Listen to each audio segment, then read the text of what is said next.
Level का admit card जैसे ही आ गया है, आप लोगों को ये जो मैं बताने जा रहा हूँ क्लास, ये आप लोगों के लिए बहुत जरूरी है, खासकर उन बच्चों के लिए जो लोग फर्स्ट टाइम पेपर देंगे।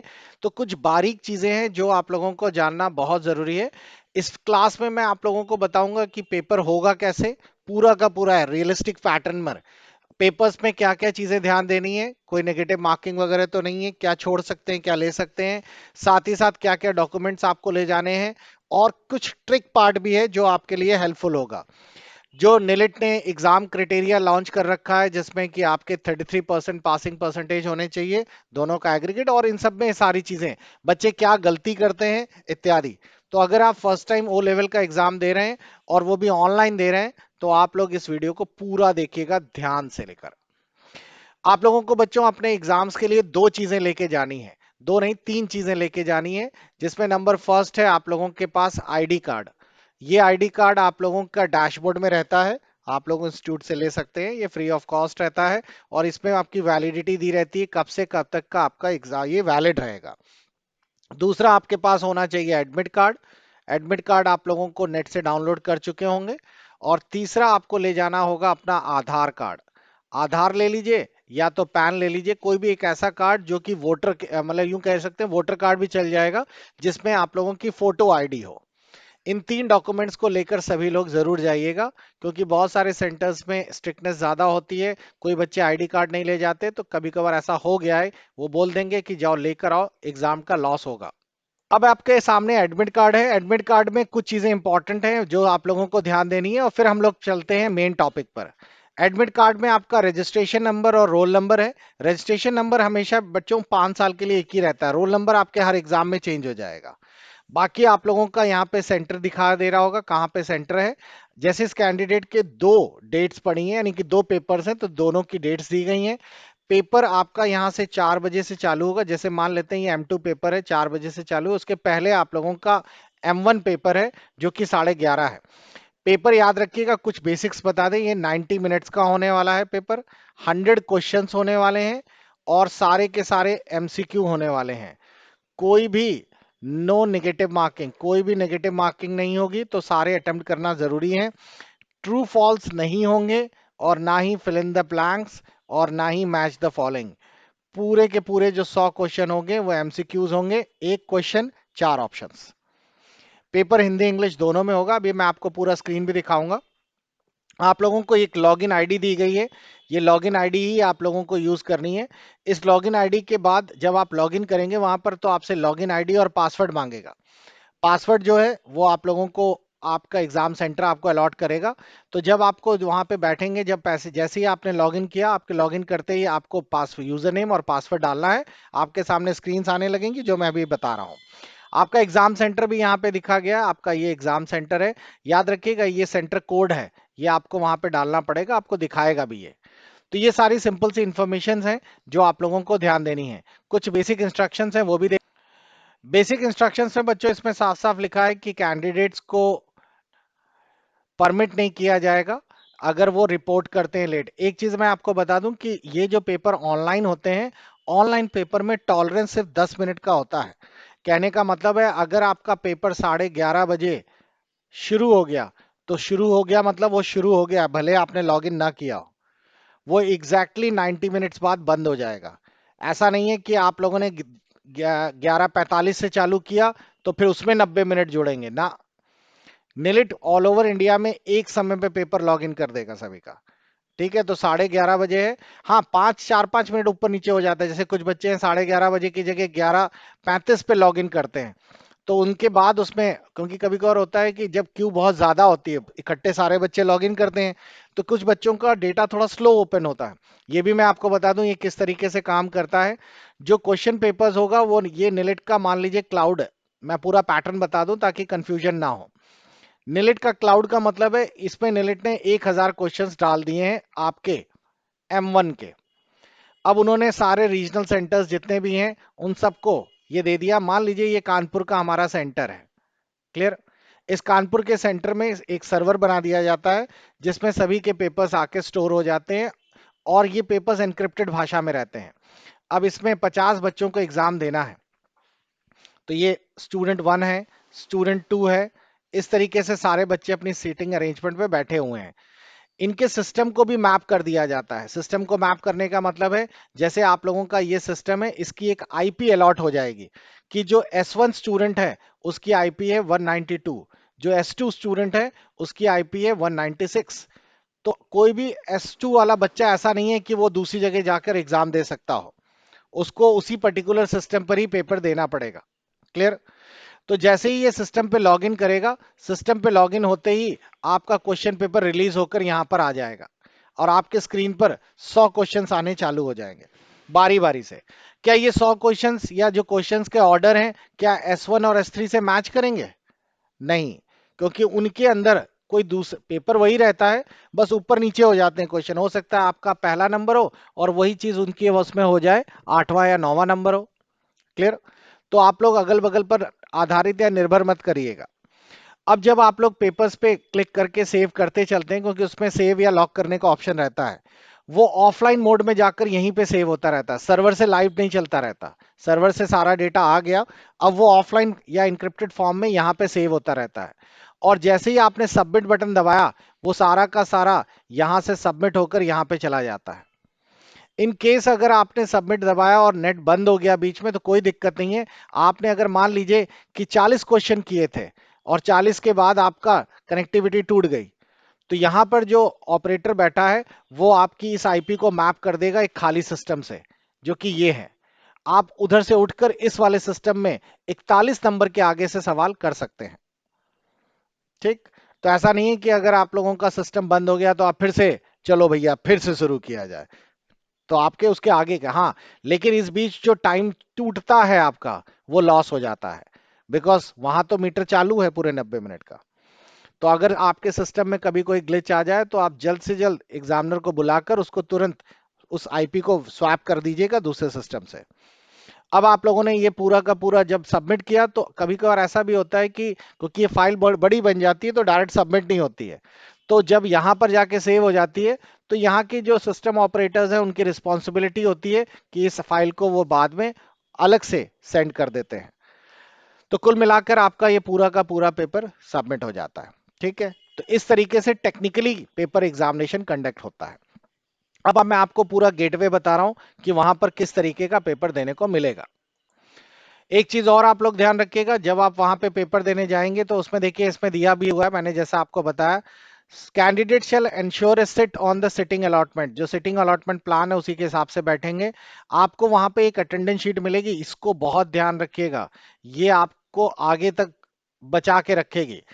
अटेंडेंस शीट पे आपके साइन होना जरूरी है। अटेंडेंस शीट पे जरूर साइन कर लीजिए। अगर अटेंडेंस शीट आपके पास आ रही है, अगर साइन करके रखिए। और क्योंकि कभी कभार ऐसा होता है, ये प्रॉब्लम्स आती हैं, बच्चा कहता है कि सर हमने पेपर दिया और उसका रिजल्ट में एब्सेंट लिख कर आ रहा है। ये हुआ है बहुत बार। तो इस केस में ये अटेंडेंस शीट आपको प्रूफ के रूप में मिल जाएगी कि हमने वहां साइन किया था, इसका मतलब है हमने एग्जाम कंडक्शन किया है, तो एब्सेंट तो हो ही नहीं सकता। ठीक? आपको अपने साथ मैंने जैसा बताया है कि ओरिजिनल पैन कार्ड, आईडी वाईडी कुछ लेके जरूर जाना चाहिए। आपको 60 मिनट के पहले उठने नहीं दिया जाएगा। ठीक? ये नहीं कि हम जा रहे हैं, हम राजा हैं, हम चल दिए, जाओ अब तुम संभालो सब, बैठो 60 मिनट के बाद हिलो। ठीक है? तो इस चीज का ध्यान रखना है आप लोगों को। और फोन वगैरह परमिटेड नहीं है, आपसे बाहर ही जमा करवा लेंगे। और बाकी तो पता ही है कनपुरियन को, ये सब ना लेके चलिएगा। सर जी वो पुड़िया जब तक ना खाओ प्रेशर ही नहीं बनता दिमाग में। तो वो सब नहीं मिलेगा आपको वहां पर। ठीक है? तो ये सारी कॉमन सी चीजें हैं जो आपको ध्यान देनी है। अब चलिए हम एग्जाम के अंदर आते हैं। अब देखिए आप लोगों का आएंगे तो सभी सिस्टम्स में कुछ इस तरीके की स्क्रीन खुली होगी। आपको यहाँ पर मैंने जैसे बताया, आपको अपना रोल नंबर डालना होगा, साथ ही साथ वो जो ID number, user ID number है वो डालना है, पासवर्ड डालने होंगे और सेंटर कोड डालना होगा। अगर आप नहीं भी कर पा रहे तो कोई दिक्कत नहीं है, आपके पास जो जिस रूम में होंगे वहाँ एग्जामिनर हॉल में जो रहता है वो आपके लिए आपका लॉगिन कर देगा। उसके बाद कुछ भी वेट करना पड़ेगा आपको। आपके स्क्रीन पर कुछ स्टार्टिंग स्क्रीन आती है, ये 5 6 8 मिनट 10 मिनट तक वेट करवाती है, यहाँ फोटो वोटो सब लिख कर आ जाएगी। आप वेट करिए, तब तक आपका पेपर क्यू में है। जैसे ही आपका क्यू खत्म हुई, आपके स्क्रीन पर आ जाएगा, अब आप श्री गणेश करिए, अब आपका टाइम चालू होता है। तो जैसे ही आपने स्टार्ट एग्जाम बटन दबाया, आप लोगों का समय चालू हो गया। और लीजिए ऐसी स्क्रीन आएगी आपके सामने, ये रही। ठीक, इस तरह की बिल्कुल रियलिस्टिक स्क्रीन आएगी आप लोगों की। स्क्रीन पर समझ लीजिए कि किस तरीके का क्या क्या है और गड़बड़ी कहाँ होती है बच्चों से। यहाँ पर बच्चों आपकी फोटो भी आएगी मुस्कुराते हुए पूरी, बाकी सब समझने लायक कुछ खास नहीं। यहाँ पर आपके कितने क्वेश्चंस होंगे? 100 क्वेश्चंस आपको यहाँ पे दिखाई दे रहे होंगे। क्वेश्चंस हिंदी और इंग्लिश दोनों में होंगे, ऊपर इंग्लिश में लिखा है और नीचे हिंदी में लिखा है। हमेशा ध्यान रखिएगा, अगर आप इंग्लिश में कमजोर नहीं हैं तो इंग्लिश के ही पेपर सॉल्व किया करिए। गूगल जो नैलिट है या फिर इस तरह के एग्जाम्स जो होते हैं वो हिंदी पे टाइप नहीं किए जाते हैं, वो इंग्लिश में ही टाइप किए जाते हैं और फिर ट्रांसलेटर की मदद से हिंदी में करवा दिए जाते हैं, कन्वर्ट कर दिए जाते हैं। जो टाइप करने वाला बंदा है वो इंग्लिश में ही पेपर लिख रहा है। तो आप जानते ही हैं गूगल में कभी कभार ये खामी होती है कि वो इंग्लिश को हिंदी में कुछ अलग ही तरह से दिखा देता है, कुछ शब्द बड़े अजीब हो जाते हैं। तो अगर आपको कंफ्यूजन हो रहा है तो आप इंग्लिश में ही पेपर दीजिए, वो ज्यादा अच्छा। हाँ, अगर इंग्लिश में कमजोरी फील कर रहे हैं तो फिर हिंदी में आप पेपर पढ़ के दीजिए। अब आपको एक सवाल यहाँ पे क्लिक करना है, एक सवाल दिखाई दे रहा है, ये रहा क्वेश्चन नंबर 1। क्वेश्चन नंबर 1 में आपका सवाल स्क्रीन पर आ रहा है, 4 ऑप्शंस आपको यहाँ पे दिखाई दे रहे हैं। आपको लगता है कि ऑप्शन नंबर बी सही है, कुछ नहीं करना, बी पे जाके टिक लगाना है, बस क्लिक करना है। तो ये ऑप्शन बटन है, क्या ये ऑप्शन बटन में चारों पे टिक लग सकते हैं? नहीं।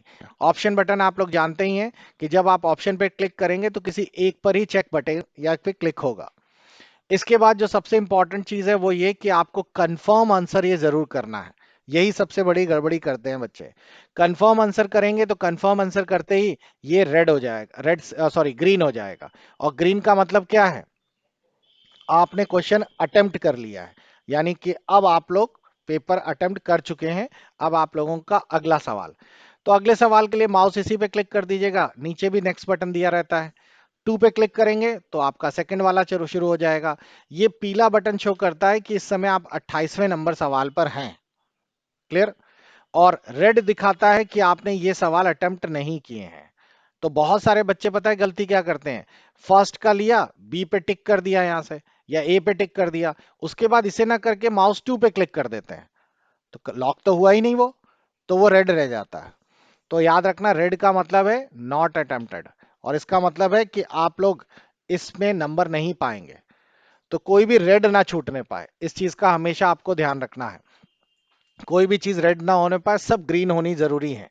क्लियर?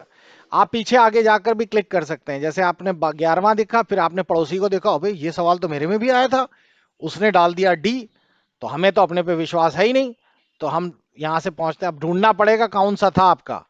तो आपने थर्ड पे क्लिक किया, फिर उसको जाके इसको दोबारा लॉक कर दिया। यहाँ पे रीसेट करने का भी ऑप्शन दिया रहता है, आप इसे रीसेट कर सकते हैं। जब ये सब कुछ हो जाए कि हमारा अब सब कुछ हो गया है, अब हमने खत्म कर लिया है, देखिए नीचे नेक्स्ट और प्रीवियस करने के बटन भी दिए रहते हैं, आप यहां से भी कर सकते हैं।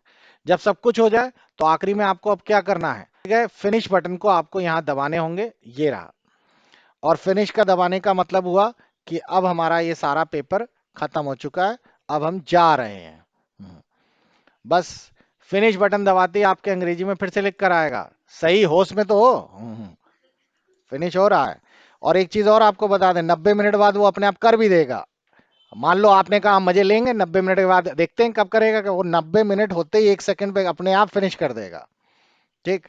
अब इसमें कुछ लोग होते हैं वो ज्यादा अंग्रेजी पढ़ लेते हैं, कैसे ज्यादा, उनका कहना होता है हमने एक सवाल क्लिक किया, उसके बाद फिनिश का मतलब अब ये सवाल हमारा फिनिश हो गया है अब हम अगला सवाल चालू करेंगे।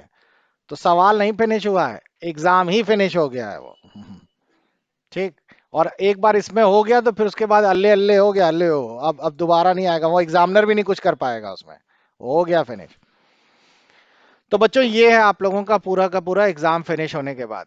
अब इसके बाद आपको वहां से कोई कॉपी वॉपी नहीं मिलेगी। कोशिश करिएगा कि आप ज्यादा से ज्यादा क्वेश्चंस याद रख पाए तो मुझे मेरे व्हाट्सएप पर जरूर सेंड कर दें, ताकि मेरे को एग्जाम पैटर्न, वैसे तो मेरे को पता चल जाएगा कि किस तरह के क्वेश्चंस आ रहे हैं, लेकिन फिर भी आप लोग अपने क्वेश्चंस, मैं ये देखूंगा कि सभी रीजनल सेंटर पे एक जैसे पेपर्स आ रहे हैं या हर सेंटर पे, क्योंकि कभी कभार होता है कि सेंटर वाइज पेपर भी अलग अलग हो जाते हैं। तो रीजनल सेंटर्स के हिसाब से फिर भी आप लोग अपने पेपर्स के क्वेश्चन जितने आपको याद रहें तुरंत भेजिएगा, ये नहीं कि हम परसों जाके भेजेंगे, परसों तो तुम लोगों को एक भी याद नहीं रहेगा। तो जैसे एग्जाम से बाहर निकलिएगा, मेरे व्हाट्सएप पर आप लोग अपने सवाल सवाल भेज दीजिएगा, ऑप्शन भले ही ना याद रहे, ऑप्शन की जरूरत नहीं है। तो क्वेश्चन 1 2 3 करके मेरे को व्हाट्सअप कर दीजिएगा। व्हाट्सअप नंबर आपका ये रहा मेरा। क्लियर? अपना नाम भी लिख दीजिएगा ताकि मैं आपको अप्रिशिएट कर पाऊं। तो ये है। अब तो बात, ये तो यहां तक की बात थी। अब मैं बात बताने जा रहा हूं मेन चीज कि आप लोगों के पेपर्स में आप कैसे पास करेंगे। ठीक, अब आते हैं मेन चीज पर। पेपर पे पास करने का पैटर्न समझ लीजिए। ओ लेवल के पेपर्स में आप लोगों के 100 क्वेश्चंस हैं, ये तो मैंने बता ही दिया। इसको दो पार्ट में डिवाइड कर लेते हैं। पहला है हमारा जो अभी आप लोग देने जा रहे हैं वो है थ्योरी पेपर्स। दूसरा है आप लोगों का 100 नंबर का प्रैक्टिकल जो कि 7 तारीख से फरवरी में होगा। अभी इस पर ध्यान दीजिए। इसमें याद रखिएगा कि अगर आपका लेस देन 33 हुआ तो इसको देने से कोई फायदा नहीं है। आप घर आए, आपको लगा कि 15 ही सही है लगता है, तो छोड़ो, फिर 7 तारीख को क्या करेंगे वहां जाकर, पिक्चर ही दिखाएंगे मम्मी को बोलकर क्योंकि ये चेक एक ना हो पाएगा क्लियर? तो अगर आपके 33 से ज्यादा है तभी आप लोग प्रैक्टिकल देंगे, तो इसलिए इसका ध्यान रखिएगा। दूसरी चीज, आप लोगों के मान लेते हैं कि 40 45, क्योंकि आप लोग इसमें सबसे बड़ा ड्रॉबैक ये है कि पेपर घर पे नहीं आता। तो आप अंदाजा ही लगा सकते हैं कि हाँ लगभग 40 45 के आसपास सही होने चाहिए। क्वेश्चन पेपर मिल जाता तो हम लोग सॉल्व करके डाल देते, एग्जैक्ट नंबर पता चल जाते सारे। तो इसीलिए आप लोगों को एक अंदाजा मिलेगा कि हमारे इतने सही हैं। मान के चलते हैं कि आपके 60 क्वेश्चन सही हैं, तो याद रखिएगा थ्योरी का 60% आपका पेपर लिया जाएगा। यानी कि 60 के 60% कितने हुए? 36 नंबर, यही तो हुए। ठीक, ये आपसे ले लिए गए। तो 36 नंबर आपको मिल गए थ्योरी से। अब आप प्रैक्टिकल देने गए, और प्रैक्टिकल जो थे वो हमारे मौसिया की ही यहां पड़ गए, उन्हीं का इंस्टीट्यूट था।